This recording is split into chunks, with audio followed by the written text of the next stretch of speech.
The old forest, draped in a perpetual mist that clung to ancient trees like a forgotten dream, had always been a place of solace for Elias. But on that particular autumn morning, the familiar whisper of the wind through the pines carried a different note, a faint, almost imperceptible whimper that tugged at something deep within his weathered soul.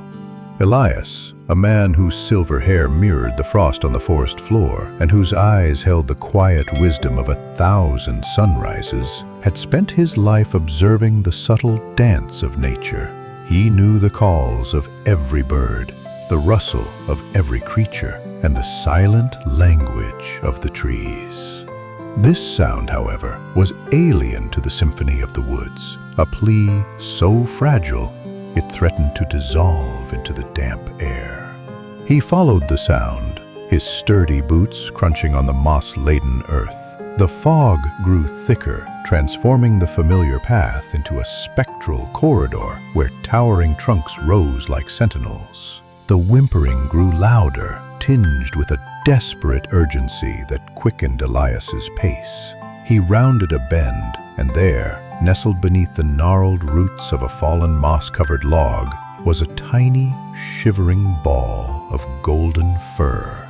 It was a puppy, barely more than a few weeks old, its eyes wide with a mixture of terror and abandonment. Its fur, the color of warm honey, was matted with dew and dirt, and its tiny body trembled uncontrollably. Elias knelt, his heart aching at the sight of such vulnerability. How could something so small and helpless have found itself in such a predicament? Had it been abandoned, separated from its mother? The thought sent a jolt of anger through him. Gently, he reached out a hand, speaking in a low, soothing voice. "Hey there, little one. It's all right. You're safe now." The puppy flinched. Then, as if sensing the genuine warmth in his voice, it struggled to its feet, its wobbly legs barely supporting its weight, and took a tentative step towards him. Elias carefully scooped up the tiny creature, cradling it against his chest. The puppy, no longer shivering, nestled into the crook of his arm, its small heart thrumming against his own. He carried the pup out of the deepening mist, his mind racing with possibilities. He lived alone, his days filled with the quiet rhythm of his garden and the companionship of the occasional stray cat. A puppy, especially one so young and fragile, was a different responsibility entirely. Yet, as he felt the warmth of its small body against his, a profound sense of purpose bloomed within him. He would care for this creature, protect it, and give it a home. Back at his cozy cottage, Elias set about creating a makeshift bed for the puppy by the warm hearth. He warmed some milk and with infinite patience coaxed the hesitant creature to drink. Slowly, the fear in the puppy's eyes began to recede, replaced by a tentative curiosity. He named her Ariel, after the golden light that often broke through the forest canopy at dawn. Days turned into weeks, and Ariel blossomed under Elias's gentle care.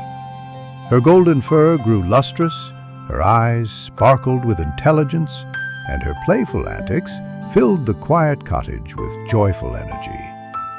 She was a quick learner, eager to please, and her unwavering devotion to Elias was a constant source of comfort. They would spend hours in the forest, Elias sharing his quiet wisdom, Ariel exploring with boundless enthusiasm, her tail wagging like a metronome of happiness. One crisp afternoon, as they walked deeper into the woods than usual, a new sound pierced the tranquil air, a frantic, distressed barking. It was a mature golden retriever, its coat a richer, deeper gold than Ariel's, its eyes wide with a desperate plea.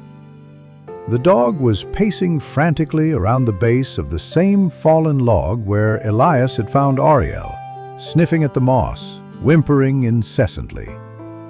Elias stopped, a strange feeling creeping over him. He looked at Ariel, who had suddenly grown still, her ears perked, a low whine escaping her throat. Then, the most incredible thing happened. The older golden retriever, spotting Elias and Ariel, let out a joyful, almost tearful bark.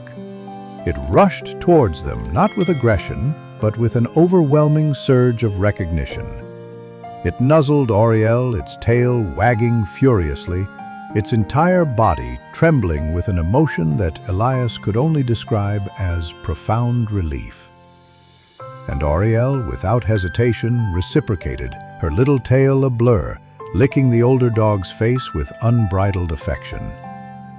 A realization, as clear and sharp as the autumn air, washed over Elias. This wasn't just another dog. This was Ariel's mother. The whimpers he had heard that day in the forest, the cries of distress, hadn't just been Ariel's. They had been the mother's, desperately searching for her lost pup. She must have been caught in a snare, or perhaps injured, and Ariel, too young to fend for herself, had been separated. The mother dog, after showering Ariel with what felt like a lifetime of pent-up affection, turned her gaze to Elias. There was no barking, no jumping, just a deep, unwavering look of gratitude in her intelligent eyes. It was a silent conversation, a profound acknowledgement of the kindness he had shown. Elias understood. He had not just saved a puppy, he had reunited a family. He spent the rest of the afternoon watching the two dogs, their bond undeniable, their joy infectious. The mother, whom Elias learned was named Willow from her collar tag, was clearly a well-loved pet, and he knew he couldn't keep her. But the thought of separating them again was unbearable. He decided to put up notices in the nearby town, hoping to find Willow's owners.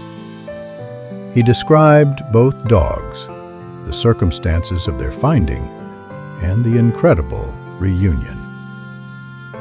Within a day, a tearful family arrived at his cottage, their faces etched with worry that quickly transformed into overwhelming relief and joy. Willow, their beloved family member, had been missing for weeks, and they had feared the worst.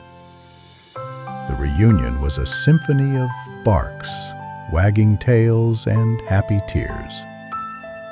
Willow's owners, a kind couple with 2 children, embraced Elias, their gratitude spilling forth in heartfelt words.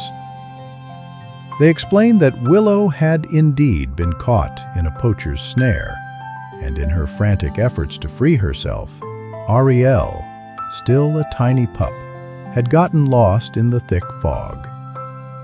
They had searched tirelessly, their hope dwindling with each passing day. As they prepared to leave, the little girl, with wide, earnest eyes, approached Elias. "Thank you," she whispered, her voice choked with emotion. "You saved them both." Elias smiled, a genuine, heartfelt smile that reached his eyes.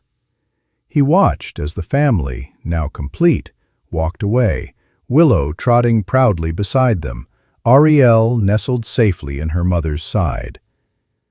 The forest, once a place of quiet solitude, now held the echoes of a profound connection, a testament to the powerful bonds of love and the unexpected miracles that unfold when kindness illuminates the darkest corners.